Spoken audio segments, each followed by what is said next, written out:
9వ వచనము కలిసి చదువుకుందాం. David was afraid of the Lord that day and said, "How can the ark of the Lord ever come to me?" ప్రభు సహాయమై ప్రార్థన చేస్తున్నాం. ప్రభువుని తండ్రి, లేఖన భాగం నీవయ్యా మాతో మాట్లాడండి. యేసు ప్రభువాన్ని ప్రతి లేఖన భాగంలో నుంచి వచ్చినట్లు శుద్ధాత్మ దేవుని యొక్క శక్తిపై మేము ఆధారపడినట్లు తండ్రికి సర్వమహిమని ఆరోపించినట్లు రూపాయలు పిలిచి నిలబడుతున్న రాష్ట్రపతి వాళ్ళని ఆలోచనతో, ఆశతో, ఆకలితో, ప్రశ్నతో, తృష్ణతో ప్రజలు వచ్చేట్టుగా మీ చిత్తానుసారంగా మా అందరితో మాట్లాడండి. కానీ మాట లేని మాట నోటికి రాకుండా చిక్కబడి ప్రార్థన విన్నందుకు కీర్తిస్తూ యేసుక్రీస్తు ప్రభువు మా రక్షకుని ఘనమైన శ్రేయస్కరమైన నామంలో ప్రతి వారి వేడుకుంటున్నాను తండ్రి. 2వ సమూయేలు గ్రంథము 6వ అధ్యాయంలో దావీదు మందసాన్ని తీసుకొని రావాలి అనే ఆశ మంచి యథార్థమైన చక్కటి ఆశ అయినప్పటికీ ఆయన ఆ తీసుకొని రావాలి అనే ఆ ప్రయత్నంలో నేను కనపడాలి అనే ఆ చిన్న కోరికను బట్టి చాలా నష్టం తెచ్చుకుంటూ వచ్చాడని ఉదయకాలం చూస్తూ వచ్చాను. దేవుని యొక్క మనసు దేవుని యొక్క మహిమకి సాదృశ్యంగా ఉంటా ఉంది. దేవుని యొక్క మనసు దేవుని యొక్క సన్నిధికి, దేవుని యొక్క మనసు దేవుని యొక్క ప్రసన్నతకి తోడుగా సాదృశ్యంగా ఉంటా ఉన్నట్టు చూస్తూ వచ్చాను. కనుక మన జీవితాల్లో ఎక్కడన్నా నేను కనపడాలి అని మనకు కనుక ఉంటే మందస్సాన్ని దేవుడు మనల్ని తీసుకొని రానివ్వడు. రెండవదిగా ఉదయకాలం మనం చూస్తూ వచ్చాం, మందస్సం మనల్ని నడిపించాలి తప్ప మందస్సాన్ని మనం నడిపించకూడదు. ఇశ్రాయేలు ప్రజల్ని 40 సంవత్సరాలు దారి లేని ఆ దారిలో, నీళ్లు లేని ఎండిన భూమిలో, ఏ దిక్కు లేని ఆశ్రయం లేని భయంకరమైన కీకారణ్యంలోనే ఈ మందస్సం వాళ్ళకి దారి చూపిస్తే ఉజ్జియా, అహియోలు మందస్సానికి దారి చూపిద్దాం అనుకున్నారంట.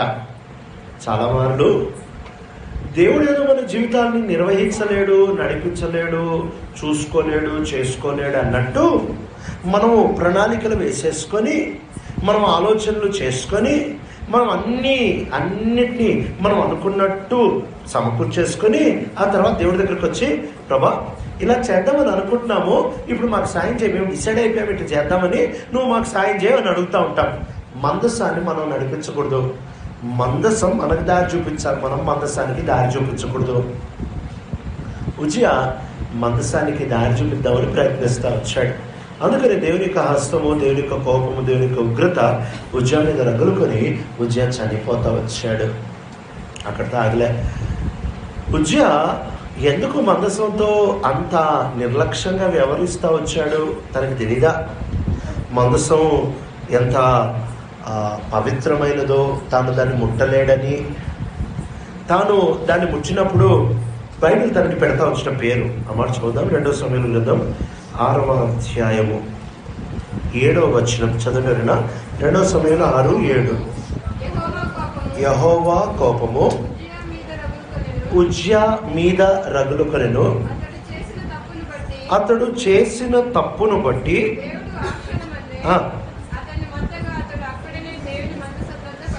దేవుని మందసం వద్ద పడి చనిపోయాను. ఇంగ్లీష్లో వేరుగుంటుంది, ఇంగ్లీష్లో చదువుతా ఉంటున్నాను.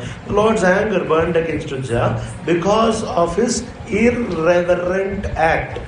ఇర్రెవరెంట్ యాక్ట్ అంటే భయము లేని లేక మర్యాద లేని ఉజ్జియా చేసిన పనిని బట్టి.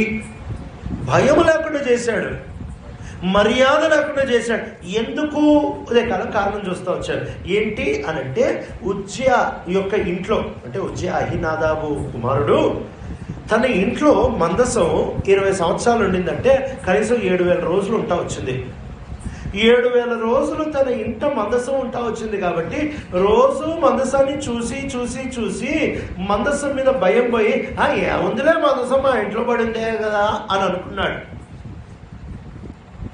దేవుడు నీకు సహాయం చేసిన కొలది, ఆశీర్వదించిన కొలది, నీ ప్రార్థనలు విన్న కొలది, పరీక్షల్లో నేను వాడుకున్న కొలది, నీ ప్రార్థనలకు జవాబిచ్చిన కొలది, ప్రభు నీకు నీ చిన్ని పక్షంగా అద్భుతాలు చేసే కొలది భయం ఎక్కువగా తక్కువ అవ్వకూడదు. ఈయనకి వ్యత్యాసంగా హానోకు జీవితాన్ని మనం చూస్తూ వచ్చాం. హానోకు 300 సంవత్సరాలు దేవునితో నడిచాడంటే కనీసం 1,000 రోజులు దేవునితో నడిచాడని చూస్తూ వచ్చాం. 1,000 రోజులు దేవునితో నడిచినప్పుడు దేవుని మీద ఉంటున్న భయం, దేవుని మీద ఉంటున్న శ్రద్ధ, దేవుని మీద ఉంటున్న మర్యాద తగ్గాలి. ఏమంటే 1,000 రోజులు చూస్తున్న మొహమేగా అని అనాలి కదా. లేదు, భయపడ్డాడు. యూదాలో అంటా ఉంటాడు, మనం చదువుతా వచ్చాం ఉదయకాలం ఆ మాట, కఠినంగా మాట్లాడు మాట గురించి కూడా నువ్వు తీర్పు తీరుస్తావు. 1,000 సంవత్సరాలు ప్రభుతో నడిచే కొలది ప్రభు చనువు కాలేదు. ప్రభు అంటే ఏముందిలే అని చవక కాలేదు. ప్రభు అంటే భయం పెరిగింది. యోహాను గురించి కూడా అదే మాటలు చూస్తూ వచ్చాం. భూమి మీద యేసు ప్రభు కంటూ పరిచర్లో దగ్గరగా ఎవరైనా ఉన్నారంటే అపోజిట్ యోహానే. ఇంత దగ్గర కూర్చున్న యోహాను ప్రకటన గ్రంథంలో ప్రభుని చూసేవారికి నువ్వు నా ప్రభువేనా, దాని కోసం మీద చేస్తా నీ రొమ్మున అనుకుంటాను అలా సచిన వాని వల్ల పాదాల దగ్గర పడ్డాడు. ప్రభు ఎంత దగ్గర అవుతా ఉంటే నేను అంత భయం పెరగాలి. ప్రభు నీకు ఎంత అందుబాటులో ఉంటాడో నువ్వు అంత జాగ్రత్త పడాలి. ప్రభు నీకు ఎంత సమీపంగా వస్తూ ఉంటాడో నువ్వు అంత గౌరవం, అంత మానవ, అంత మర్యాదలతో ఆయనతో వ్యవహరించాలి తప్ప ఆయన దగ్గర అవుతున్నాడని సునకనిగా తీసుకోవడానికి వీల్లేదు. 3వ పొరపాటు, ఎందుకు దావీదు మందసాన్ని తీసుకొని రాలేకపోయాడు? తూకిలో చూసుకుంటా ముందుకెళ్ళడానికి ప్రయత్నించేద్దాం. చాలా చాలా అవసరమైన మాట శ్రద్ధతో వినడానికి ప్రయత్నించేద్దాం. 2వ సమూయేలు గ్రంథము 6వ అధ్యాయము 5వ వచనము చదండి. 2వ సమూయేలు గ్రంథం 6వ అధ్యాయం 5వ వచనం. దావీదును ఇశ్రాయేలీయులందరూ సరళ వృక్షపు కర్రతో నానా విధములైన సితారలను, స్వరమండలంలో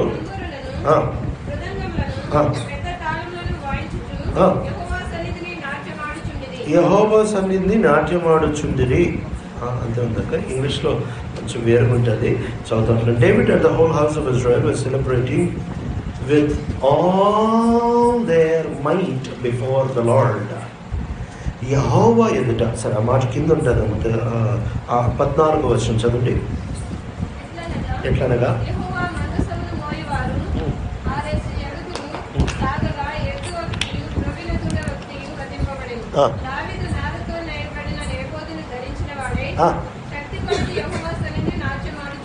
ఈ మాట పైన ఇంగ్లీష్ బైబిల్లో ఈ మాట పైన కూడా వాడుతూ ఉంటారు. ఏంటంటే శక్తి కొలది అనే మాట 5వ వచనంలో కూడా ఉంటుంది. తెలుగులో లేదు కానీ శక్తి కొలది దావీదు తనతో ఉంటున్న వారందరూ వారి శక్తి కొలది, ఎంత శక్తి, విత్ ఆల్ దేర్ మైట్, వాళ్ళ శక్తి అంతటితో నాట్యమాడుతున్నాడంట. దావీదు ఇంత ఆనందిస్తా ఏమనుకుంటున్నాడంటే అసలు ఆనందం చాలా అద్భుతంగా ఉంటుంది. ఎందుకంటే వాయిద్యాలు వాయిస్తూ ఉంటున్నారు, పాటలు పాడుతూ ఉంటున్నారు, మందసం వస్తూ ఉంది, చుట్టూ చూస్తే 30,000 మంది సైనికులు కనపడుతూ ఉంటున్నారు. చాలా మనోహరమైన వాతావరణము. దావీదు ఈ వాతావరణం పుట్టించే ఆనందము, ఈ వాతావరణం పుట్టించే సంతోషముతో ఈయన ఏమనుకుంటున్నాడంటే ఈ సంతోషమే యెహోవా ఇచ్చే ఆనందం అనే పొరపాట్లో బతికాడు. అందుకని మనసును తీసుకొని రాలేకపోయాడు. వీడ బాగా గుర్తుపెట్టుకో, వాతావరణం బాగున్నప్పుడు, వాతావరణం నీకు ఇచ్చే సంతోషం బట్టి, లేక వాయిద్యాలు నీకు ఇచ్చే సంతోషం బట్టి, లేక భావోద్రేకాలు నీకు ఇచ్చే సంతోషము యెహోవా యందలి ఆనందము అని ఎప్పుడు అనుకోవద్దు. ఇవి వేరు, యెహోవా యందలి ఆనందం వేరు. ఈయన ఏమనుకుంటున్నాడంటే అప్పటికి ఈయన పొరపాటు చేస్తున్నాడు, అప్పటికి ఈయన తప్పు విధానంలో ఈయన మందసాన్ని తీసుకొని వస్తున్నాడు, అప్పటికి ఈయన చూపించుకుంటా ఉంటున్నాడు, అప్పటికి యెహోవా కోపము రగిలిపోతా ఉంది. ఒక పక్కన యెహోవా కోపము దావీదు మీద, జనుల మీద, మందసాన్ని నడిపిస్తా ఉన్న ఉజ్జా హియోల మీద రగిలిపోతా ఉంటున్నప్పుడు ఇలాంటి నేపథ్యంలో దావీదు చేసేది ఏంటి తెలుసా? బహుగా ఆనందిస్తున్నాడంట. నాట్యం ఆడుతున్నాడంట, సంతోషిస్తున్నాడంట. ఎందుకు తెలుసా? ఏమనుకుంటున్నాడంటే, నేను దేవుడిని సంతోష పెడుతున్నా, ఇది నా హృదయంలో ఉంటున్న ఆనందం, యెహోవా ఇచ్చే ఆనందం.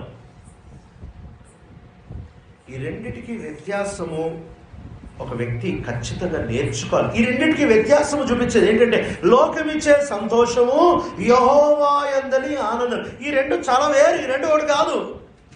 ఎందుకంటే యేసు ప్రభువు నేరుగా చెప్తా ఉంటారు, యోహాను సువార్త 14:27 నా శాంతిని మీకు అనుగ్రహిస్తున్నాను, నా శాంతిని మీకు అనుగ్రహిస్తున్నాను, లోకం ఇచ్చునట్లు కాదు. ఖచ్చితంగా మాట్లాడు, మాటలు మాడుతూ ఉంటున్నాడు. ఏంటంటే, లోకం ఇచ్చే శాంతి వేరు, నేనిచ్చే శాంతి వేరు. నేనిచ్చేది లోకం ఇచ్చేటట్టు కాదు, ఇట్స్ డిఫరెంట్. ఈ రెండింటి వ్యత్యాసాన్ని ఒక క్రైస్తవుడు తేరి జీవితంలో నడిచే కొద్ది, ముందుకు వెళ్ళే కొద్ది, ఆ వ్యక్తి నిదానించి జాగ్రత్తగా గమనిస్తేనే ఈ రెండింటి వ్యత్యాసం తెలుస్తాయి. లేకపోతే దేవునికి ఒక్కొక్కరి కోపం రగులుతూ ఉంటున్నప్పుడు నువ్వు నీలో వాతావరణపు ఆనందం బట్టి నువ్వేమనుకుంటావు అంటే, దేవుడు నన్ను ఆనందిస్తున్నాడు అనుకుంటావు. ఈ రెండింటి వ్యత్యాసం చూపించేది ఏంటి? హెబ్రీయులకు రాసిన పత్రిక 4:12 చదవండి. హెబ్రీయులకు రాసిన పత్రిక 4:12.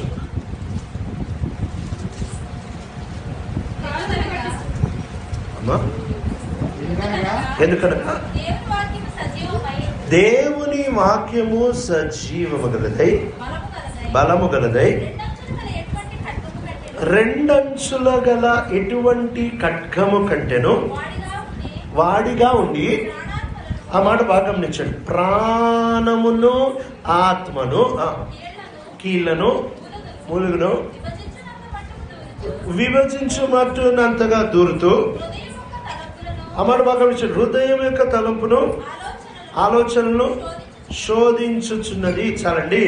దేవుని యొక్క వాక్యము దూరే కొలది, ఎంత లోపలికి దూరుతూ ఉంటుందో ఆ దేవుని యొక్క వాక్యం లోపలికి దూరేవాడికే అర్థమవుతుంది. ఈ రెండింటికి వ్యత్యాసం. దేవుని యొక్క వాక్యం ఒక వ్యక్తిని ఛేదించే కొలది, గుచ్చే కొలది, కత్తిరించే కొలది, వేరు చేసే కొలది, గాయపరిచే కొలది, నొప్పి పుట్టించే కొలది ఒక వ్యక్తికి వ్యత్యాసం అర్థమవుతుంది. ఏ దానికి వ్యత్యాసము ఇది కలిగిస్తూ ఉంటుంది అంటే, ప్రాణమునకును ఆత్మకును ఇది వేరు చేస్తూ ఉంటుంది. ప్రాణం బట్టి వచ్చే ఆనందం వేరు.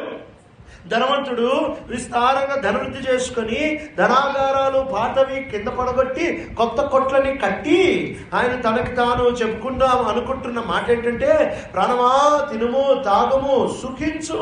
ఇంకో మాటలో ప్రాణ ఆనందం అది, ప్రాణ ఆనందం అది. ఎందుకు అనంటే, అనేక సంవత్సరముల కొరకు నీకు విస్తారంగా సమకూర్చబడి ఉంది. ప్రాణ ఆనందం అది. దావీదు ఈ వ్యత్యాసాన్ని ఒకప్పుడు తాను అనుభవిస్తూ వచ్చాడు. కానీ ఈ 2 సమూయేలు ఆరంభ వచనాల్లో ఈయన మరుస్తూ వచ్చాడు. దావీదు తన జీవితంలో యెహోవా యందలి ఆనందం ఏంటో, లోకము ఇస్తా ఉంటున్న సంతోషం ఏంటో, ఈ రెండింటిని చక్కగా గుర్తుపట్టగలుగుతా వచ్చాడు. నేరుగా రుచి గలుగుతా వచ్చిన ఈ వ్యక్తి ఇక్కడికి వచ్చేటప్పటికి కలిసిపోతా మర్చిపోయి రెండొకటే అనుకుంటా వచ్చినాడు. ఈనాడు భావోద్రేకాలు, వాయిద్యాలు, పాటలు, వాక్యాలు, ఇలాంటి వాతావరణం బట్టి వచ్చే ఆనందం యెహోవాలో ఆనందం అని అనుకోవద్దు, అది సంతోషం. ఇటీవల కాలంలో కుటుంబ సమస్య నుండి ఒక కుటుంబము మా ఇంటికి వచ్చి వారితో మాట్లాడేటప్పుడు నేను వాళ్ళు వెళ్ళిపోయిన తర్వాత బైబిల్లో ఈ మాట సర్చ్ చేసి చూశాను. మామూలుగా వివాహం జరిగినప్పుడు అందరం వాళ్ళని విష్ చేస్తాం. ఏమని విష్ చేస్తాం? మొత్తం పెళ్ళైనప్పుడు ఏమని విష్ చేస్తాం? మీరు మాట్లాడరా? నా భాష మీకు అర్థం కావట్లేదా? నా భాష మీకు అర్థమవుతుందా లేదా? కొత్త పెళ్ళైన వాళ్ళని ఏమని విష్ చేస్తాం?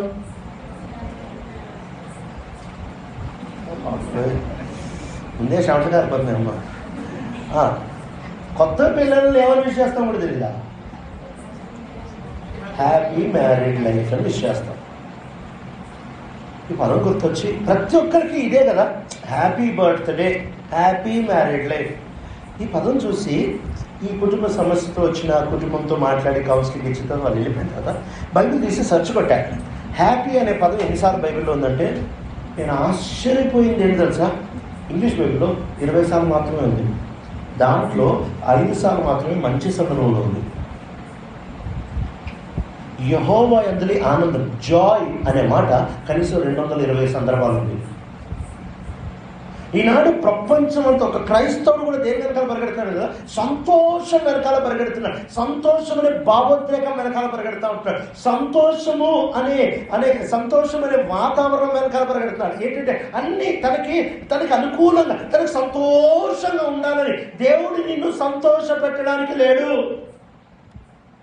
దేవుడు నిన్ను ఆనందింపజేయడానికి ఉన్నాడు తప్ప నిన్ను సంతోష పెట్టడానికి లేదు. ఆ మాటలు బహుశా తెలుగులో కలిసిపోయి ఉంటాయేమో కానీ ఇంగ్లీష్ బైబిల్లో వేరే ఉంటాయి. Joy is different from happiness. పరిశుద్ధాత్మ దేవుని ఫలం ఏమనగా ఏంటంటే ప్రేమ, సంతోషం. ఆ మాట ఇంగ్లీష్లో తెలుగులో సంతోషం అని ఉంటుంది కానీ ఇంగ్లీష్లో లవ్, జాయ్ అనే మాటను చూస్తా రావచ్చు.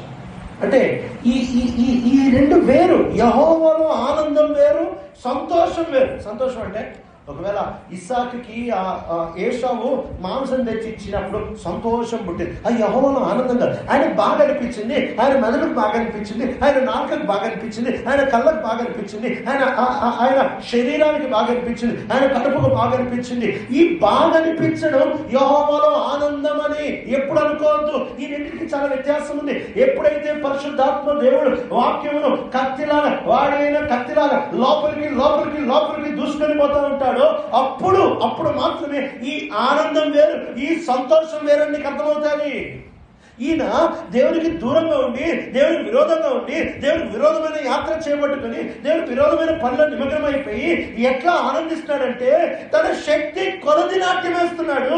ఇది ఎలాంటి ఆనందం అంటే వాయిద్యాల బట్టి మందస్సం కదులుతుంది కదా, జనాన్ని చూసి 30,000 మంది చూసి వచ్చే ఆనందం. వదినాన్న ఒక చర్చికి వెళ్ళాను, ఒక మందిరానికి వెళ్ళాను హైదరాబాద్లో. మందిరానికి వెళ్ళినప్పుడు ఆ మందిరంలో ఆరాధన చేసేటప్పుడు ఒకలాంటి భయం, ఒకలాంటి సంతోషం, ఒకలాంటి భయం, ఒకలాంటి వాతావరణం ఆ మందిరంలో ఉంటా వచ్చింది. వాళ్ళకి 2-3 సెషన్లు ఉంటాయి కాబట్టి అంతా మంచి దేవుని సన్నిధి. ఇది చాలా ఇమ్మెచ్యూర్. నేను అప్పుడప్పుడే అనుమతి పొందాను, ఇంత దేవుని సన్నిధి ఉందే అని చెప్పి సెషన్ అయిపోయిన తర్వాత ఆగిపోయి 2వ సెషన్ కూడా అటెండ్ అవుదాం అనుకుంటున్నప్పుడు అందరూ వెళ్ళిపోయిన తర్వాత చూశాను అంత మామూలుగా వచ్చింది. మళ్ళీ ఎప్పుడైతే వర్షిప్ స్టార్ట్ చేశారో మళ్ళీ ఒకలాంటి భయం ఆవరిస్తూ వచ్చింది. ఏందబ్బా వీళ్ళు పాటలు పాడుతుంటేనే భయం వస్తూ ఉంది, పాటలు పోతా ఉంది అని అంతా చూస్తూ ఉంటే అప్పుడు అర్థమైంది ఏంటంటే ఇట్లాంటి స్పీకర్ బాక్స్లో ఇట్లా కింద పెట్టలే, తల మీద పెట్టారట, కిందకు వస్తారనమాట. దాంట్లో డ్రమ్ము బేసు ధన్ ధన్ ధన్ అని పడుతుంటే తల మీద నుంచి పిడుగులు పట్టుకుని ధన్ ధన్ ధన్ అని ఒకలాంటి భయం పుట్టింది. అప్పుడు అర్థమైంది కానీ దేవుని భయం కాదు, డ్రమ్ము భయం. ఈ వ్యత్యాసాన్ని గమనించు. భావోద్రేకాలు ఇచ్చే సంతోషాలు వేరు, యెహోవా ఇచ్చే ఆనందం వేరు. శ్రమలలో కూడా యెహోవా ఆనందం ఇవ్వగలడు. ఈ పదాన్ని తెలుగు బైబిల్లో రెండింటిలో కలిపి రాసేస్తా వచ్చారు పర్యాయ పదాలు. నాకు ఇంగ్లీష్ బైబిల్లో రెండింటిని వేరుగా రాశారు. Happiness, joy, happiness, joy, happiness, joy. పౌలు చెరసాలలో ఉండి సంతోషంగా లేడు. దెబ్బలు కొడతా ఉంటే సంతోషం ఎక్కడి నుంచి వస్తుంది? సరైన భూమి పెట్టకపోతే సంతోషం ఎక్కడి నుంచి వస్తుంది? చలికి వణుకుతూ ఉంటే సంతోషం ఎక్కడి నుంచి వస్తుంది? చెరసాలు వేసి ఒక నాదుడిని కలవనివ్వకపోతే సంతోషం ఎక్కడి నుంచి వస్తూ ఉంటుంది? చీకటి గదిలో మూలు బారేస్తే సంతోషం ఎక్కడి నుంచి వస్తూ ఉంటుంది? ఇది దుర్వాసన పడుతూ ఉంటే సంతోషం ఎక్కడ వస్తూ ఉంది? ఆయన సంతోషించమని చెప్పట్లే, యెహోవాలో ఆనందించుని మరలా చెప్తున్నాడు. యెహోవాలో ఆనందించి సంతోషంగా ఉండమని పౌలు చెప్పట్లే, ఆనందంగా ఉండమని చెప్తున్నాడు. అంటే నా భౌతికమైన పరిస్థితులు బాగలేకపోయినా, నేను క్షీణించిపోతున్నా, నేను కృంగిపోతున్నా, నా శరీరం విచ్ఛిన్నమైపోతున్నా, యేసుక్రీస్తు ప్రభువారు గెత్సేమనే వనంలో ఉంటున్నప్పుడు ఆయన సంతోషాన్ని పోగొట్టుకున్నాడు కానీ ఆనందాన్ని పోగొట్టుకోలేదు.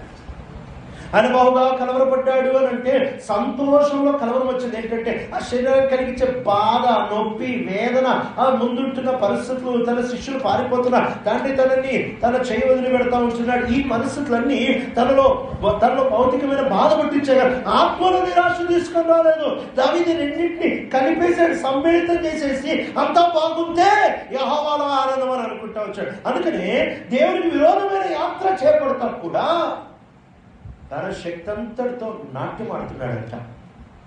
ఎప్పుడు తెలుస్తే అది ఇది నిజంగా సంతోషమా ఆనందం అంటే దేవుడు పరీక్ష పెడతాడు. ఏం పరీక్ష? అప్పటి వరకు యెహోవాలో ఆనందిస్తున్నాను అని అనుకుంటా మోసపోయి నాట్యమాడతా సంతోషిస్తా, భౌతికమైన సంతోషం, భావోద్రేకాల సంతోషం, జరిపించే సంతోషం, అనుకుంది నెరవేర్చబడుతుందనే సంతోషం, ఆత్మీయ కార్యక్రమాలు ఇచ్చే సంతోషము, ఆత్మీయ మతపరమైన వాతావరణం ఇచ్చే సంతోషంలో అకస్మాత్తుగా దేవుడు చేయలేపాడు. ఏం జరిగింది? 2వ సమూయేలు గ్రంథం 6వ అధ్యాయం. 2వ సమూయేలు గ్రంథం 6వ అధ్యాయం. ఇప్పుడు తెలుసుద్ది మన నిజంగా సంతోషమా యెహోవా యందలి ఆనందమా. 8వ వచనం చదవండి. 2 సమూయేలు 6:8. యెహోవా ఉజ్జియాకు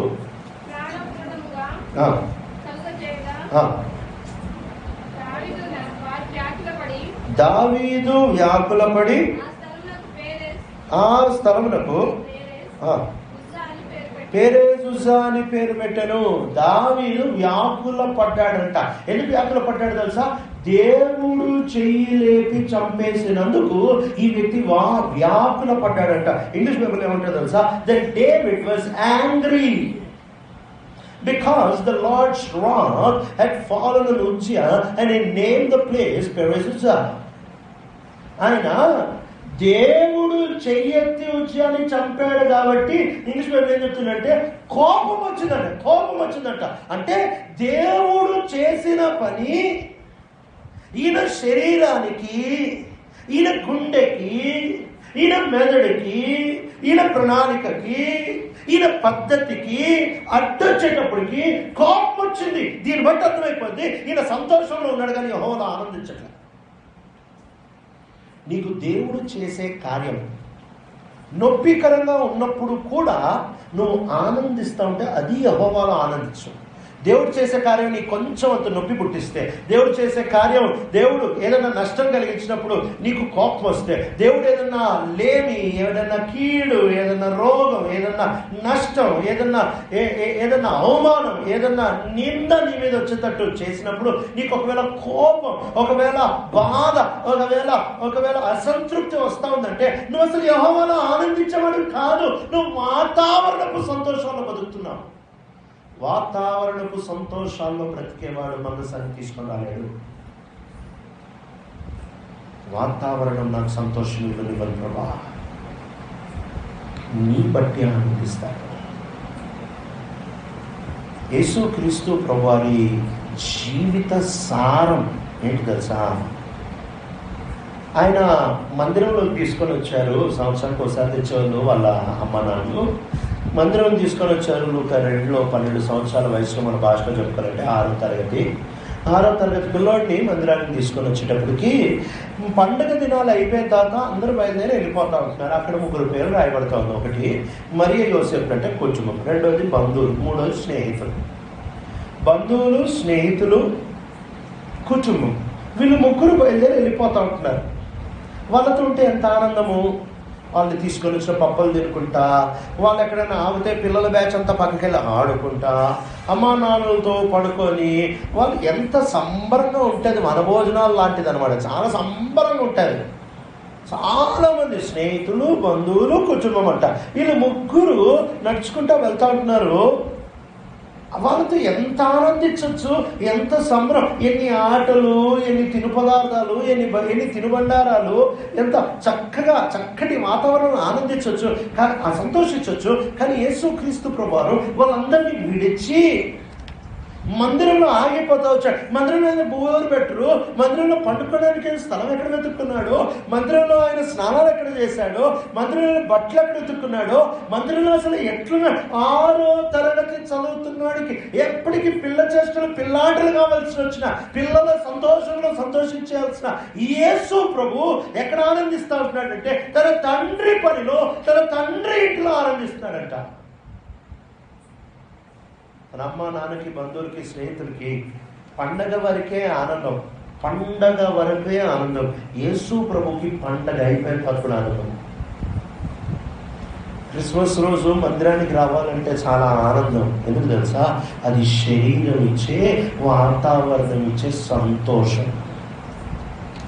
ఈస్టర్ రోజు కొత్త బట్టలు కట్టుకొని చక్కగా ఉదయకాలమనే మందిరానికి రావాలంటే చాలా ఆనందం. ఎందుకు అని అంటే అది వాతావరణం, పండగ వాతావరణం ఇచ్చే సంతోషం. యేసుప్రభు పండగలు ఇచ్చే సంతోషంలో బ్రతకలే, యేసుప్రభు తండ్రి ఇచ్చే ఆనందంలో బ్రతికారు. అందుకనే పండగ అయిపోతే ఎవరు ఉండలేకపోయారు.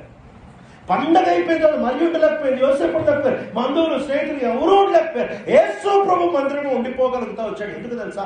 యేసు ప్రభు ఒక్కడికే ఈ సంతోషానికి, యెహోవాలో ఆనందానికి, పండగ ఇచ్చే సంతోషం, యెహోవా ఇచ్చే ఆనందం, ఈ రెండింటికి వ్యత్యాసం తెలుసు కాబట్టి ఆయన మందిరంలో ఉండగలుగుతా వచ్చాడు. ఈనాడు సంతోషంతో బతుకుతున్నావా, యెహోవా యందు ఆనందంతో బతుకుతున్నావా? కొంచెం కష్టం రాగానే నీకు అర్థమైపోద్ది, నీలో ఉంది సంతోషమా, యెహోవాలో ఆనందమా. బాధ వస్తూ ఉందా దేవుని కార్యం చేస్తూ ఉంటే? దేవుడు ఎప్పుడు నేను సంతోషం పెట్టాలని అనుకుంటూ ఉంటాం. చిన్నపిల్లల చేష్టలు ఇవి. దేవుడు మనల్ని సంతోష పెట్టడానికి లేడు. దేవుడు ఒకవేళ మనల్ని సంతోష పెట్టాలి అని అంటే మనం దేంట్లో సంతోషిస్తామంటే మన పాపపు నైజానికి అనుకూలంగా ఏవేవి వస్తే అవన్నీ మనకి సంతోషాన్ని పుట్టిస్తూ ఉంటాయి. దావీదు ఈ విషయాన్ని మర్చిపోతా వచ్చాడు. దానియేలు, షడ్రక్, మేషక్, అబేద్నెగోల కాలంలో, ప్రత్యేకంగా షడ్రక్, మేషక్, అబేద్నెగోల కాలంలో వాయిద్యాలన్నీ వాయిస్తూ ఉంటున్నప్పుడు నెబుకద్నెజర్ నిలుపుతా వచ్చిన బంగారు ప్రతిమకి నమస్కారం చేయమని నెబుకద్నెజర్ ఆజ్ఞ విధిని చేస్తూ వచ్చాడు. అన్ని రకాల వాయిద్యాలన్నీ వాయిస్తూ ఉంటున్నప్పుడు అందరూ సాగిల పడుతూ ఉంటున్నారు. ఎందుకంటే భావోద్రేకాలలో అదొక టైప్ ఆనందం పడుతూ ఉంది. కానీ వీళ్ళు ముగ్గురు సాగిల పడగలి. ఎందుకు అని అంటే దీంట్లో సంతోషం ఉంది, మేము యెహోవాలో ఆనందిస్తున్నాం. వీళ్ళని అగ్నిగుండంలో వేసినా వాళ్ళ హృదయాలు ఆనందం ఉంది. ఈరోజు మందిరంలో ఉన్నంతసేపు బాగుంటుంది, మళ్ళీ ఇంటికి వెళ్ళిన తర్వాత భార్య భర్తలు గొడవలా, మళ్ళీ పిల్లలతో గొడవలా, మళ్ళీ అమ్మ నాన్నలతో గొడవలా. ఇక్కడ ఉన్నంతసేపే బాగుంటావు, బయటకు వెళ్ళినప్పుడు పరిస్థితులు బాగలేవా? ఇక్కడ ఉన్నంతసేపే బాగుంటావు, నువ్వు స్కూల్కి వెళ్ళినా, హాస్టల్కి వెళ్ళినా, నీ ఉద్యోగ స్థలానికి వెళ్ళినా, పొలానికి వెళ్ళినా, నీ ఇంటి పక్కన వాళ్ళతో మళ్ళీ గొడవలు, మళ్ళీ కొట్లాటలా. నువ్వు కేవలం సంతోషపు పరిధిలో బతుకుతూ ఉంటున్నావు తప్ప యెహోవాలో ఆనందించట్లే. యెహోవాలో ఆనందించడం అంటే పరిశుద్ధాత్మ దేవుడిచ్చే ఆనందం. పరిశుద్ధాత్మ దేవుడిచ్చే ఆ ఆనందమే వేరు. శరీరం ఇచ్చే దాంతో బతుకుతున్నావా, యెహోవా ఇచ్చే ఆనందంతో బతుకుతున్నావా? యేసు ప్రభువారి గుడి వేరు. అందుకనే యేసుక్రీస్తు ప్రభువారు సిలువ దగ్గరికి వెళ్ళేటప్పుడు ఈ రెండు ఆయన ముందు నిలబడి సంతోషంగా ఉండాలనుకుంటున్నావా, యెహోవాలో ఆనందించాలనుకుంటున్నావా? యేసు ప్రభువు నేరుగా తీర్మానం తీసుకున్నాడు. ప్రభువు నా చిత్తం అయితే నేను సంతోషంగా ఉండడమే, నా చిత్తం అయితే సిలువ వద్దు, నా చిత్తం అయితే ఉమ్మొద్దు, నా చిత్తం అయితే దెబ్బలొద్దు, నా చిత్తం అయితే ముళ్ళ కిరీటం వద్దు, నా చిత్తం అయితే చేతుల్లో మేకలు, నా చిత్తం అయితే కాలంలో మేకలు, నా చిత్తం అయితే దిగంబరత్వం వద్దు, నా చిత్తం అయితే తృణీకారం వద్దు, నా చిత్తం అయితే మరణం వద్దు, నా చిత్తం అయితే సంతోషంగా ఉండడమే. కానీ నీ చిత్తం నీలో ఆనందించడం, నీ చిత్తం సెలవులో ఆనందించడం, నీ చిత్తం నలిగిపోవడంలో కూడా ఆనందించడం, నీ చిత్తం చేతుల్లో మేకులు తెచ్చినా ఆనందించడం, నీ చిత్తం తల మీద ముళ్ళ కిరీటం పెట్టినా ఆనందించడం, నీ చిత్తము బట్టలు తీసేసిన ఆనందించడం, నీ చిత్తం వీపు దున్నేసిన ఆనందించడం, నీ చిత్తం ముఖం మీద పిడుగుతులు గుర్తించుకొని స్వరూపమైన సొగసైన లేకుండా నలిగిపోయినా నీలో ఆనందించడం. ప్రభా నా సౌఖ్యాలలో, నా అనుకూలతలో, నా కలిసి వచ్చే దాంట్లో సంతోషించబడా లేక నలిగిపోవడంలో నీలో ఆనందించడం. ఇదే పోరాటం గెత్సేమనే వనంలో. ఈ పోరాటంలో సర్వ ప్రపంచం ఓడిపోతా ఉంటుండగా నా సంతోషమే కావాలి, నలిగిపోవడంలో యెహోవాలో ఆనందం వద్దు అని ప్రపంచం అంటున్నప్పుడు యేసు ప్రభు ఆ పోరాటం గెలిచి అంటున్నారు, నా సంతోషం నాకొద్దు, అనుకూలతల సంతోషం నాకొద్దు, పరిస్థితుల సంతోషం, వాతావరణాల సంతోషం, సుఖం, ఆరోగ్యాల సంతోషం, జీవమనే సంతోషం నాకొద్దు, నాకు కావాల్సింది యెహోవాను ఆనందం. అందుకనే ఎవరి రాసిన గ్రంథకర్త రాస్తూ ఉంటాడు 13వ అధ్యాయంలో, అది ఏంటో ఉంచబడిన సంతోషము కొరకు అవమానాన్ని నిర్లక్ష్య పెట్టాడంట, తృణీకరించాడంట, ముందుకెళ్ళగలుగుతా వచ్చాడంట. ఏం తెలుసా, తన ఏమిటో ఉంచబడిన ఆ సంతోషం, ఆనందం. ఏంటి ఆ సంతోషం, ఆనందం? For the joy that was kept before him endured the cross scorning it shame. ఏంటి యెహోవాలో ఆనందించడం అంటే, ప్రభు నాకు నువ్వు తెలుసాలి, నువ్వు ఇచ్చేది కావాలి, నా బ్రెయిన్కి అర్థం కాని అవసరం లేదు, నా ఆత్మకి అర్థం కావాలి. చాలాసార్లు మనం నడిపించే చుక్కాని మనలందరూ ఏంటంటే కేవలం కేవలం కేవలం నీ మెదడుకి ఏమనిపిస్తుంది, నీ ఫీలింగ్స్కి ఏమనిపిస్తుంది, నీ భావోద్వేగానికి ఏమనిపిస్తుంది, నీ నీ నీ నీ వాతావరణ ప్రభావం నీ మీద ఎట్లా ఉంది. దాని ఎంత పొరపాటు పడ్డాడు, ఇంత దైవజనుడు ఎంత పొరపాటులో ఉన్నాడు అంటే, ఈయన అనుకుంటా ఉంటున్నాడు, ఏముందిరే రెండొకటే అనుకుంటున్నాడు. ఎప్పుడైతే దేవుడు చేయలేపుతా వచ్చాడో, ఉజ్జయ మరణిస్తూ వచ్చాడో, ఉజ్జయ చచ్చిపోయే సమయానికి ఈయన కోపం చేస్తూ వచ్చింది. అప్పుడు అర్థమైంది. వెంటనే ఏమంటున్నాడు తెలుసా, ఎందుకు మగసాన్ని తీసుకొని రాలేకపోయాడు అని అంటే, ఇప్పుడు చూద్దాం కారణం. 2వ సమూయేలు గ్రంథం 6వ అధ్యాయం, 2వ సమూయేలు గ్రంథము 6వ అధ్యాయం 9-10 వచనాలు చదవండి.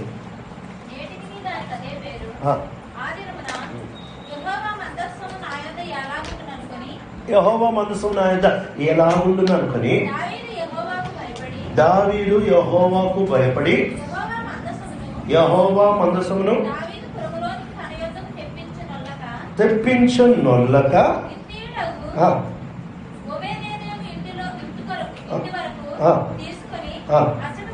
చాలండి. ఇక్కడ చూస్తా వచ్చినట్టు 9వ వచనంలో దావీదు చెబుతా ఉంటున్న మాట ఏంటంటే, యెహోవా మందసమును అసలు నా దగ్గరికి ఎప్పుడైనా తెచ్చుకోగలనా? హౌ కెన్ ఐ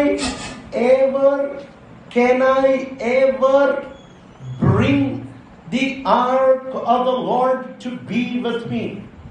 నా దగ్గర ఉండడానికి యెహోవా మందసాన్ని నేను ఎప్పటికన్నా తీసుకొని రాగలనా?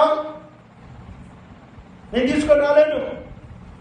ఆ తర్వాత వర్షం ఏం చెప్తుందంటే, హీ వాజ్ నాట్ విల్లింగ్, నాకు ఇష్టం లేదు తెచ్చుకోవడానికి. ఆయన ఒప్పుకోని వాళ్ళక ఆయనకి ఇష్టం, ఆయన చెప్తున్నాడు నాకు ఇష్టం లేదు తీసుకొని రావుతాయి మందసాన్ని. ఎందుకు ఇష్టం లేదు? ఎందుకు ఇష్టం లేదు అని అంటే, నేనేదో సంతోషంగా అందరితో సంబరంగా నాకు నచ్చినట్టు మందసం చేస్తా ఉంటే, ఈ దేవుడు ఇంత స్ట్రిక్ట్ ఉంటాడేంటి? ఏదో చిన్న పొరపాట్లు జరుగుతుంటాయండి, సత్కర్మాలు కానీ దేవుడు ఇంత ఖచ్చితంగా చంపేస్తాడేంటి? ఆ వాతావరణంలో ఈ ప్రశ్న అడుగుతున్నాడు. అసలు నా దగ్గర మందసం ఎప్పుడైనా వస్తుందా? ఇంత స్ట్రిక్ట్గా ఉండే దేవుడు, ఇంత ఖచ్చితంగా ఉండే దేవుడు, ఇంత నియమాన్ని పాటించాడు, ఇంత పద్ధతిలో కొంచెం అటు ఇటు తప్పిన రాజీ పడని దేవుడు, ఇలాంటి దేవుడు మందసం నా దగ్గరికి ఎప్పుడైనా వస్తుందా? రాదు, రాకూడదు, నాకు కూడా ఇష్టం లేదు. ఈరోజు మందసం మన దగ్గర రావడానికి ఎందుకు ఇష్టపడట్లేదు తెలుసా? దేవుని నియమాలు ఖండితంగా ఉంటాయి, మనకి ఇష్టం లేదు, మనకు నచ్చదు. ఇంత ఖచ్చితంగా అంటే కష్టం లేదు ప్రభా, ఇంత ఖండితంగా ఇట్లాగే ఉండాలి అంటే నవలగానే ప్రభా, నాకు అవసరం లేదు మందసం. దావీదు కూడా వెనకంజ వేసేసాడు. ఈరోజు పరిశుద్ధాత్మ దేవుడు నీ జీవితంలో నువ్వు కదిలేటప్పుడు, నువ్వు చెల్లించేటప్పుడు, నువ్వు పనులు చేసేటప్పుడు నీ లోపల నుంచి మాట్లాడుతూ ఉంటే, మరీ ఇంత కళాఖండితంగా ప్రభా, మరీ ఇంత ఖచ్చితంగా ప్రభా. ఈరోజు అదే కాలం నేను ఇంట్లో నుంచి బయలుదేరి ఇక్కడికి వచ్చేటప్పుడు పరిశుద్ధాత్మ దేవుడు మహామందిరంలో ఉంటున్న ఒక స్టూడెంట్, ఒక పిల్లోడు, వాడితో ప్రార్థన చేయించుకోమని దేవుడు చెప్తా ఉంటాడు. ప్రభా, వాడు నాతో ప్రార్థన చేయించుకుంటాడు కానీ సేవకుడు నేను వాడితో ప్రార్థన చేయించుకోవడం ఏంటి ప్రభా? ఒత్తిడి ఖచ్చితంగా లేదు, నువ్వు చేయించుకో. సరే ప్రభా, ఫోన్ చేస్తా, 2 రింగుల లోపల వాడు ఎత్తాడంటే చేయించుకుంటా, లేకపోతే చేయించుకో. రింగ్ అయింది, ఎత్తలే, రింగ్ అయింది, ఇక ఎత్తడేమో కట్ చేద్దామని పెట్టాడు. అన్న ప్రేసాడు అన్న అన్నాడు. అన్న చెప్పండి అన్న, ఏం పని అన్నా అంటే, ఏంటన్నా నేను మీటింగ్కి వెళ్తున్నాను, కొంచెం ప్రార్థన చేయి అంటే, సామాన్యంగా వాడు ఏమనాలి, ఏంటన్నా నేనేంటన్నా మీకోసం ప్రార్థన చేసింది, ఏదైనా కొత్త నాకు ప్రార్థన చేయాలి అన్నారు. ఏమంటే కళ్ళు మూసుకుంటాను, ప్రార్థన చేస్తుంది. వాడు ప్రార్థన చేయడం ఎంత ఆనందం వచ్చిందో. కొన్నిసార్లు మనకి ఇబ్బంది అనిపిస్తుంది, కానీ పరిశుద్ధాత్మ దేవుడు రాజపడ్డు కణితగా మాట్లాడితే ఇది ఇంతే అంటే ఇంతే, అంతే. దాని జరిగినాడు, ప్రభు నువ్వు మరీ ఇంత ఖచ్చితంగా ఉంటే నాకొద్దు నీ మందసం. ఓబేదెదోము ఇంట్లో ఉంటే నువ్వు నాకొద్దు. మందసం తెచ్చి ఓబేదెదోము ఇంటి దగ్గర వదిలేశాడంట, పెట్టేశాడంట అక్కడ. ప్రభు రాజీ పడడు, బాగా గుర్తుపెట్టుకో. ప్రభు రాజీ పడనప్పుడు ఆ రాజీ పడని జీవితంలోనికి నువ్వు వచ్చి ఆ ఇబ్బందులు, ఆ ఇరుకుల్లో, ఆ ప్రభు కఠినంగా పెట్టే పరీక్షలు, ప్రభు నీకు నొప్పి పుట్టించే పరీక్షలు, ప్రభు నిన్ను గాయపరిచే పరీక్షలు, ప్రభు నిన్ను పరీక్షించే పరీక్షలు, ప్రభు నిన్ను పిండేసే ఆ పరీక్షల మధ్యలో కూడా ఆనందిస్తూ ఉంటావు కదా, అదే యెహోవా ఆనందం. అన్ని నీకు నచ్చినట్టు దొర్లిపోతూ ఉంటుంది, యెహోవా ఆనందం కాదు. దావీదు ఏమనుకున్నాడంటే, మనసులో చేయడం అంటే చాలా సులువు అనుకున్నాడు. ఏమనుకున్నాడంటే, ఏముంది బండి ఎక్కిచ్చేస్తే బండి ఎంత సులువుగా పోతుంది, ఎంత సులువుగా బండి ప్రయాణం చేసేస్తుంది. అది కూడా ఇది కొండ మీద ఉందంట, అవినాద విల్లు కొండ మీద ఉంటుంది. కొండ మీద నుంచి కిందకి రావాలంటే ఇంకా సులువు, వదిలేస్తే దాని అంతా అది వచ్చేస్తుంది. మందసం చాలా త్వరగా వచ్చేస్తుంది, ఎంత వదిలేస్తావు అంత త్వరగా వచ్చేస్తుంది. దావీదు ఏమనుకున్నాడంటే, చాలా ఈజీ మందసం, ఏముంది అలా తీసుకొని వదిలేస్తూ వచ్చేస్తా ఉంటుంది మందసం అని అనుకున్నాడు. కానీ మందసం అలా త్వరగా రాలేదు. నువ్వు ప్రార్థన చేయగానే రాత్రి జవాబు రావాలనుకుంటావా? నువ్వు ప్రార్థన చేయగానే బైబిల్లో రాత్రి నీతో మాట్లాడాలనుకుంటావు? కాదు, అది నిదానంగా వస్తుంది. రేపు దినాన్నే ప్రభుత్వమైతే చూద్దాం ఎంత నిదానంగా వస్తారో. దేవుడి కార్యాలు త్వరగా ఉండవు, ఎందుకంటే ఒకవేళ ఆ కార్యాలు త్వరగా జరుగుతూ ఉంటే నీలో ఆ ఆనందాన్ని ఎక్కువ చేస్తాయి, కానీ ఆ సంతోషాన్ని ఎక్కువ చేస్తాయి. మానసిక సంతోషాన్ని, మతపరమైన సంతోషాన్ని, వాతావరణ సంతోషాలు ఎక్కువ అవుతాయి తప్ప యెహోవాలో ఆనందించడం అనేది ఆలస్యమైనప్పుడే, యెహోవాలో ఆనందించడం అన్నప్పుడే, నీ ఆశ భంగమైనప్పుడే, యెహోవాలో ఆనందించడం అనేది నీ ఆనందాలన్నీ సమానమైపోయినప్పుడు, యెహోవాలో ఆనందించడం అనేది నీకు శ్రమలు కలిగినప్పుడు, యెహోవాలో ఆనందించడం అనేది నీకు ఇబ్బందులు వచ్చినప్పుడు, యెహోవాలో ఆనందించడం అనేది నువ్వు సిలువను మోసేటప్పుడు, నీకు శ్రమ కలిగేటప్పుడు, పరీక్షలు వచ్చినప్పుడు అర్థమవుతుంది నువ్వు యెహోవాలో ఆనందిస్తావా లేదా అని. త్వరగా మందసం పరిగెత్తుకుంటూ వస్తూ ఉంటే నీకు సంతోషాలు పుడతాయి, యెహోవాలో ఆనందం పుడుతుంది. ఈ వ్యక్తి దావీదు మోసపోయాడు. జనం, ఆర్భాటం, అనుకున్నది జరగడం, ఈ మూడింటి నాశకారం చేసుకుని అనుకుంటున్నాడు. ఇదే ఆనందం, ఇది ఆత్మీయ ఆనందం అవుతుంది. ఇది ఆత్మీయ ఆనందం కాదు. మోసపోతూ దొరికినాడు, అనుకున్నది దొరికినాడు. ప్రార్థనకి జవాబులు, అద్భుతాలు, ఆశ్చర్యకార్యాలు, సూచనలు, వరాలు, పరీక్షలు, ఇవి ఆనందాలు ఇస్తూ ఉంటున్నాయా?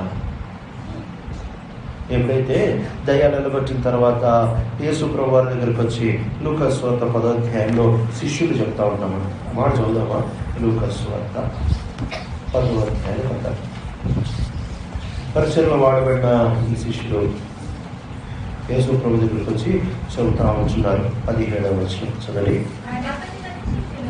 70 మంది శిష్యులు సంతోషంతో తిరిగి వచ్చి,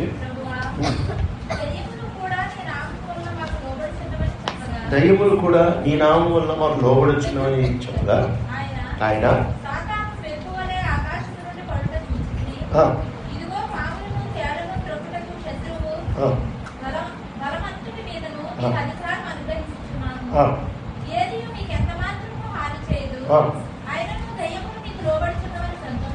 అయినను దయ్యములు మీకు లోబడుచున్నవని సంతోషింపక మీ పేరు పరలోకమందు రాయబడి ఉన్నవని సంతోషించమని వారు చెప్తారు. ఇక్కడ యేసుప్రభు వారు చెప్తా ఉన్న వ్యత్యాసం ఏంటంటే, వాళ్ళు వచ్చి చెప్తా ఉంటున్నారు, ప్రభా 3 విషయాలు బట్టి మాకు ఆనందం. ఏంటి తెలుసా? నీ పరిచర్య చేస్తున్నాం, ఇది మా ఆనందం. రెండవది, నీ పేరుని వాడుతూ ఉంటున్నాము, నీ పేరుని మేము వాడుతూ ఉంటున్నాము, ఇది మా ఆనందం. మూడవది, దయ్యాలు కూడా మాకు లోపడుతున్నాయి, ఇది మా ఆనందం. అప్పుడు ప్రభు చెప్తా వచ్చిన మాట ఏంటంటే, ఒకవేళ ఇదే మీ ఆనందం అయితే నా అనుభవం చాలా వేరు. నా అనుభవం ఏంటంటే, మీరు దురాత్మలు మీకు లోపడడం చూస్తున్నారు, నేను సాతాను మెరుపు వలె పైనుంచి కింద పడడం నేరుగా నా కళ్ళతో నేను చూశాను. అయినా అది నా ఆనందం కాదు, అది నా సంతోషం కాదు. మీకు శత్రువు ఏ కీడు చే వాని బలవంతుడిపై మీకు అధికారం ఇచ్చారు, అయినా కూడా ఇది మీ ఆనందం కాదు. మీకే హాని, ఏ కీడు, ఏ అపాయము మీకు సంభవించదు, అయినా కూడా దీన్ని ఆనందించద్దు. ఎదేట ఆనందించాలి తెలుసా? మీ పేర్లు పరలోకమందు రాయబడింది. ఏంటి పరలోకంలో పేర్లలో ఆనందించడం అంటే ఏంటి? పరలోకంలో పేర్లు ఆనందించడం అంటే, పరలోకంలో మీరు నాతో పాటు ఉంటారు, మీరు నన్ను చూస్తారు, మీరు నన్ను కొనియాడతారు, మీరు నా చిత్తాన్ని చేస్తారు. ఇది మీ ఆనందం. పరిచర్య మీ ఆనందం కాదు. నా పేరులో మీకు ఉంటున్న శక్తి మీ ఆనందం కాదు. దురాత్మలు మీకు లోపడితే ఇది కాదు మీ ఆనందం. మీ ఆనందం ఏంటంటే, మీరు నాతో ఉంటారు, నేను మీతో. ఇది మీ ఆనందం, ఇది మీ ఆనందం. క్రైస్తవుడిని ప్రభు పిలిచే ఆనందం ఇదే.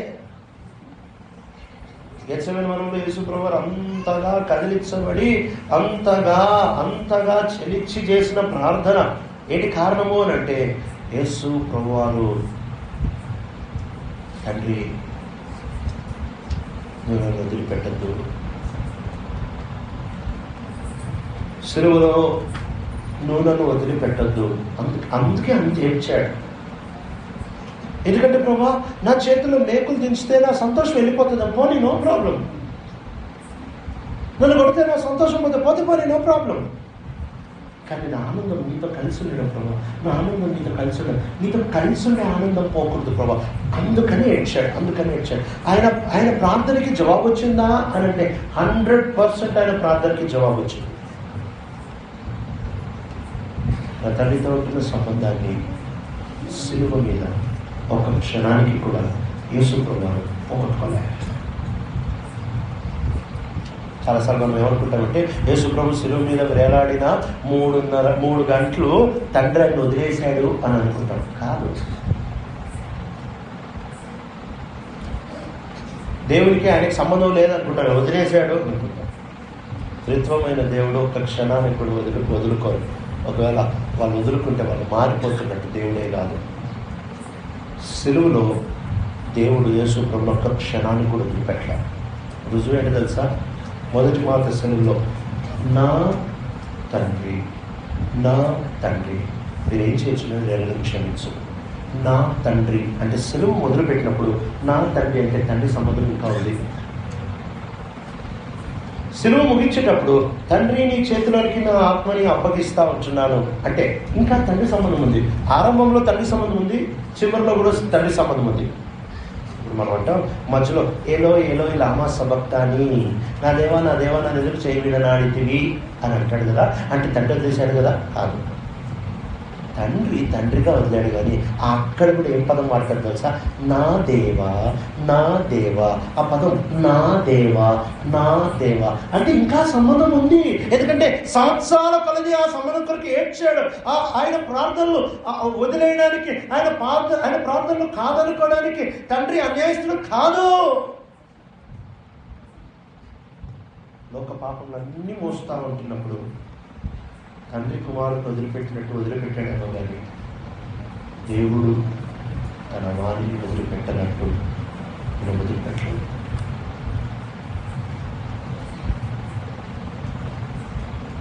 ఆ సంబంధాన్ని ఎప్పుడు పోగొట్టుకోలేదు. నా అనే సంబంధాన్ని ఒక క్షణం కూడా పోగొట్టుకోలేదు. దూరం అయినట్టే కనిపిస్తుంది, వదిలేసినట్టే అనిపిస్తుంది, తండ్రి వదిలేసినట్టే అనిపిస్తా ఉంది, దేవుడు వదిలేసినట్టే అనిపిస్తా ఉంది. నాని లోపల కనెక్షన్ ఇంకా ఉండింది.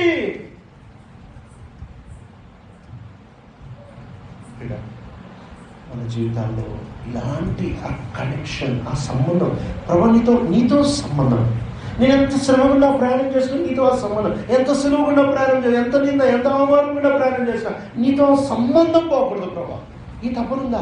మనకి తప్పనేంటి తెలుసా? నువ్వు వదిలేస్తే వదిలేగా నాకు సుఖంగా పెట్టి సార్. నువ్వు వదిలేసినా వదిలే కానీ సిలువలు వద్దు ప్రభా, తీసే ఆ సిలువలన్నీ తీసే. నువ్వు నన్ను వదిలేసినా వదిలే పర్లేదు కానీ నాకు కావాల్సిన ఇచ్చి నన్ను వదిలే. దావీదు ఏ స్థితిలో ఉన్నాడు? దావీదు అనుకుంటున్నాడు, మ్యూజిక్ ఇన్స్ట్రుమెంట్స్ బట్టి, వాతావరణం బట్టి, సైన్యం బట్టి మందసం బండి మీద వస్తున్నది. అది కూడా కొత్త బండి అంట, కొత్త బండి. కొత్త బండి దేని గురించి మాట్లాడుతుంది అంటే మొట్టమొదటిది బలం గురించి మాట్లాడుతుంది, రెండవది తలాంతు గురించి మాట్లాడుతుంది, మూడవది అందం గురించి మాట్లాడుతుంది. మందసం దీని మీద వస్తూ ఉంటే ఏం ప్రదర్శించుకుంటున్నాడు దావీదంటే తన అందాన్ని, తన బలాన్ని, తన తలాంతుని ప్రదర్శిస్తూ ఉంటున్నాడు. ఇవి ఇచ్చే ఆనందం వేరు, దేవుల్లో ఉండే సంతోషం వేరు. ఈరోజు నీ తలాంతుని ప్రదర్శించి జనమందరూ చప్పట్లు కొడుతూ ఉంటే నీకు వచ్చేది యెహోవా యందలి ఆనందం కాదు, సంతోషం వస్తుంది. నీ అందాన్ని చూపిస్తూ ఉంటే నీలో వచ్చేది యెహోవా యందలి ఆనందం కాదు, సంతోషం వస్తుంది. రెండింటి వ్యత్యాసం అర్థం చేసుకుంటావా? చిన్న కుమారుడు ఇంటికి దూరం వెళ్ళాడు. ఎందుకు వెళ్ళాడు తెలుసా? సంతోషంతో వెళ్ళాడు. వేశ్యల దగ్గరికి వెళ్ళాడు, సంతోషం పుట్టింది. దూరదేశానికి వెళ్ళాడు, సంతోషం పుట్టింది. విచ్చలవిడిగా డబ్బులంతా ఖర్చు పెట్టాడు, సంతోషం పెరిగింది. కానీ చివరికి ఏమనుకున్నాడు తెలుసా? ఆనందం తండ్రింట్లోనే దొరుకుతుంది. ఈ దేశంలో వేశ్యల దగ్గర విచ్చలవిడి తరం దొరకదని బయలుదేరి తండ్రింటికి వచ్చాడు. విచిత్రం ఏంటంటే ఇంట్లో ఉంటున్న పెద్ద కొడుకు తండ్రిని చూస్తున్నాడు కానీ తండ్రి తన ఆనందంగా లేడు. తండ్రి ఇచ్చే చిన్న మేకపిల్లంట, తన స్నేహితులంట, తన గొడ్డు చాకరంట. దేవుళ్ళలాగా ఆనందించడం నేర్చుకో. ప్రభు నన్ను శిక్షించినా, నన్ను కొట్టినా, నాకు అనానుకూలంగా నువ్వు నన్ను ఏడిపించినా. యోబు అయితే ఎంత ముందుకెళ్ళి ఒక మాట అంటాడంటే, యోబు గ్రంథం 13:15 ఉంటుంది, ఆయన నన్ను చంపినను నేను ఆయన కొరకే కనిపెట్టుకుంటా, ఆయన నన్ను చంపేస్తున్నా నేను ఆయన కొరకే కనిపెట్టుకుంటా అంట. ఇంత విచిత్రమైన మాట కదా. యేసు ప్రభు వారి విధేయత ఎలాంటి విధేయత తెలుసా? చాలా విచిత్రమైన మాట రాస్తూ ఉంటాడు. యెషయా 53లో ఏమని రాస్తూ ఉంటాడంటే, బొచ్చు కత్తిరించు వాని ఎదుట గొర్రె మౌనముగా ఉన్నట్లు. ఆ మాట చదువుదామా? యెషయా గ్రంథము 53వ అధ్యాయం. యెషయా నిజంగా అంత అద్భుతమైన ప్రవచనాన్ని ఆయన రాసి పెడతా వచ్చాడు. 7వ వచనం చదువు. అతడు దౌర్జన్యము నొందెను, బాధింపబడినను అతడు నోరు తెరవలేదు, వదకు తేబడు గొర్రెపిల్లయు, బొచ్చు కత్తిరించు వాని ఏట గొర్రెయు మౌనముగా ఉండునట్లు అతడు నోరు తెరవలేదు. ఇంగ్లీష్లో చాలా డిఫరెంట్ ఉంటుంది, ఇంగ్లీష్లో చదువుతాను. He was oppressed and afflicted, yet he did not open his mouth. He was led like a lamb to the slaughter, and as a sheep before her shearers is silent, so he did not open his mouth. బొచ్చు కత్తిరించు వాని ఎదుట గొర్రె ఎట్లాగైతే మౌనం ఉంటుందో, యేసు ప్రభువారిని వధించేటప్పుడు ఆయన అట్లా మౌనంగా ఉన్నాడంట. బొచ్చు కత్తిరించేటప్పుడు దాని పైన ఉంచిన ఆ బొచ్చుని తీసేటప్పుడు గొర్రె చాలా సమ్మగా బాగుంటుంది. అప్పుడు అది ఏమీ అనదు. కానీ దాన్ని వధించేటప్పుడు, దాన్ని పీక్కొచ్చేటప్పుడు అది అరుస్తూ ఉంటుంది.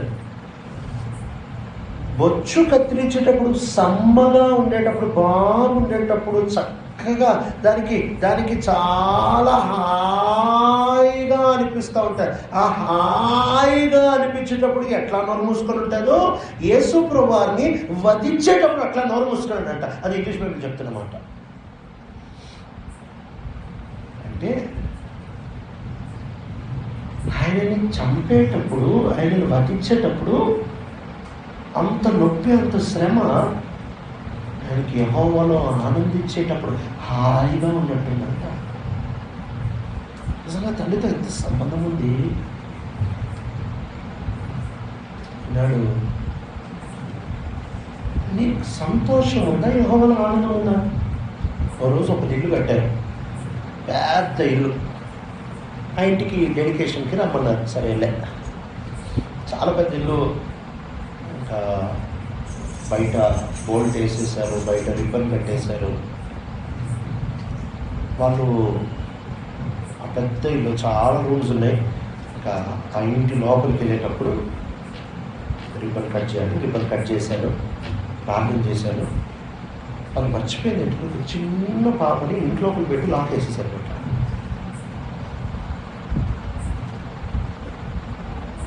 తలుపు ఓపెన్ చేసి లోపలికి వచ్చేటప్పటికి ఆ పాప చేతిలో ఒక చిన్న పెన్సిల్ ఉండింది.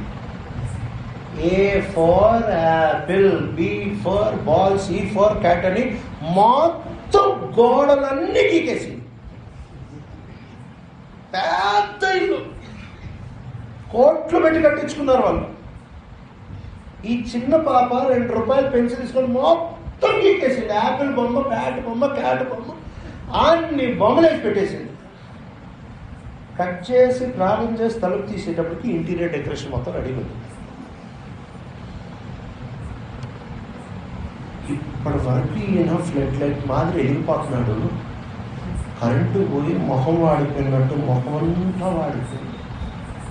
చేత ఇల్లు కట్టి వేస్ట్ కదా. ఏంటి 2 రూపాయల పెన్సిల్ చిన్న పాప చేతిలో ఉంటే ఇల్లు కట్టి వేస్ట్ అంట. 1 కోటి రూపాయలు ఖర్చు పెట్టాడు సార్. ఎందుకు? అది సంతోషం. సంతోషం అనేది ఒక చిన్న పెన్సిల్ కాదు. సంతోషం తీసుకుని కొత్త కారు నడిపించేటప్పుడు ఒక చిన్న ముళ్ళు గుచ్చుకొని పై టైర్ పంచలేకపోతే సంతోషం వెళ్ళిపోతుంది. కొత్తగా పెళ్లి చేసుకున్న తర్వాత, అందమైన ఆమెను పెళ్లి చేసుకున్న తర్వాత, ఆమె ఇంటి లోపల రాగా నేను అనరా అని ఒక మాట అంటే సార్ మొత్తం పెళ్లిలో ఒక 30-40 లక్షలు ఖర్చు పెట్టుంటాం, మొత్తం ఎగిరిపోయే సంతోషం. చేయటం డౌన్ చేసుకుని చూడా. సంతోషం అనేది చిన్నది, చాలా ఎగరగొట్టడానికి. ఇలాంటి భావోద్రేకాల సంతోషంలో బతుకుతున్నావా? చాలా చాలా చమక చులకని క్రైస్తవత్వం ఇది. యెహోవాలో ఆనందించు. ఎలాంటి ఆనందం అంటే కదలని ఆనందము. ఏమి జరిగినా బెదరని ఆనందము. ఎవరొచ్చినా ఏమొచ్చినా ఏమాత్రం జరగని ఆనందము. ఇలాంటి ఆనందం ఉందా? ఎప్పుడైతే ఉజ్జా చచ్చిపోయాడో నచ్చలే, దావీదుకి నచ్చలే. ఎందుకు అని అంటే కొత్త బండ ఆగిపోయింది, నమ్మిన వ్యక్తి చచ్చిపోయాడు, జనం మధ్యలో అవమానం వచ్చింది. వెంటనే అంటాడు, నాకొద్దు మందసం, నాకొద్దు, నేను తేయడానికి ఇష్టపడను, ఐఎమ్ నాట్ విల్లింగ్, నేను సమ్మతించను, నాకు వద్దు, నాకు వద్దే వద్దు, ఇది ఇక్కడ పెట్టండి ఇంట్లో, నాకు వద్దు. క్షణంలో మారిపోయింది. సంతోషంగా ఆధారం చేసుకొని బతుకుతే మందసాన్ని నువ్వే తీసుకొని వద్దామని బయలుదేరిన నువ్వే, తెస్తే బాగుంటుంది అనుకునే నువ్వే, దాని కొరకు తీసుకొని రావడానికి ఏర్పాట్లన్నీ చేసిన నువ్వే ఏమంటావు తెలుసా? నా కొద్ది మందసం. ఎందుకంటే నీకు నచ్చినట్టు జరగదు. కౌలుతో మాట్లాడుతున్నాడు. నీకు నచ్చింది దేవుడు ఇవ్వాలి అని అనుకుంటున్నావా? నీకు నచ్చింది దొరికితే ఆనందం అనుకుంటున్నావా? అనుకూలంగా ఉంటే ఆనందం అనుకుంటున్నావా? కొత్త పనులని చూపిస్తే, తలాంతుల్ని, బలాన్ని నువ్వు ప్రదర్శిస్తే ఆనందం అని అనుకుంటున్నావా? జనాల మెప్పు ఆనందం అని అనుకుంటున్నావా? తలాంత ఆనందం అని అనుకుంటున్నావా? సిలువ సంతోషమైన సంగతి నువ్వు జీర్ణించుకోలేకపోతున్నావు. నువ్వు చాలా దూరం ఉన్న మనసును తీసుకున్నాడు. ఈరోజు అని చెప్తావు ప్రభుత్వ ప్రభా, నేను చాలా దూరం ఉన్నాను ప్రభా, సంతోషం వెనకాల పరిగెడుతున్నాను తప్ప నాకు యెహోవా ఉంటే చాలు. నాకు అవమానం వచ్చినా నాకు యెహోవా కావాలి, నాకు దేవుడు కావాలి. నాకు అవమానం వచ్చినా నాకు దేవుడు కావాలి. నేను అనుకున్న దొరకకపోయినా నాకు దేవుడు కావాలి. నాకు ఇష్టమైంది దక్కకపోయినా నాకు దేవుడు కావాలి. నేను వేసుకున్న ప్రణాళిక జరగకపోయినా నాకు దేవుడు కావాలి. ఇది యెహోవాల ఆనందం అంటే. ఈ ఆనందం నీకు కావాలా? మనసాన్ని తీసుకుంటాడు. లేకపోతే ప్రభు ఏదో ఒక క్షణాన ఖచ్చితంగా నీకు చూపిస్తాడు ఏంటంటే నీలో భౌతికమైన సంతోషం వెనకాల తాపత్రయం ఉంది తప్ప యెహోవాలో ఆనందం మీద ఆశ లేదని నీటికి మనసు రాదు. నువ్వు మనసాన్ని తీసుకొని రాలేవు, మనసు ఆగిపోతుంది. కళ్ళు మూసుకుందాం.